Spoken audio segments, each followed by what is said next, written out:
আসসালামু আলাইকুম দর্শক, আমি এখন কথা বলবো বাংলাদেশের সেই সুদূর দক্ষিণাঞ্চলের জেলার একজন ভাইয়ের সঙ্গে।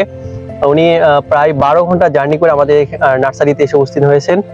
তো ওনার সাথে আমরা কথা বলবো উনি কোন মরিচের চারাটা আমাদের কাছ থেকে নিলেন এবং উনি চাষের অভিজ্ঞতা কি, এই বিষয়টা নিয়ে আমরা ওনার সাথে কথা বলবো। আপনারাও আমাদের সাথে থাকেন।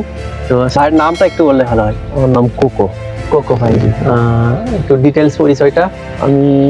আমার বাড়ি হচ্ছে বরগুনা জেলার তালতলী উপজেলার সদরপাড়া গ্রামে। বরগুনা? এটা বরগুনাতে, কুয়াকাটা বরগুনা বর্ডারের কাছাকাছি কাছাকাছি আর কি।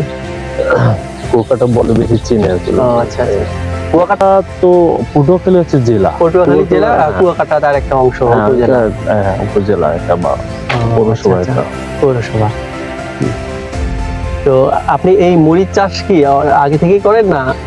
আমি এবছর প্রথম করছিলাম, জানুয়ারি মাসে প্রথম মরিচের চাষ করছি। তো লাস্ট এই যে রিমেল বন্যায় গাছগুলো সব মারা গেছে। মারা যায়।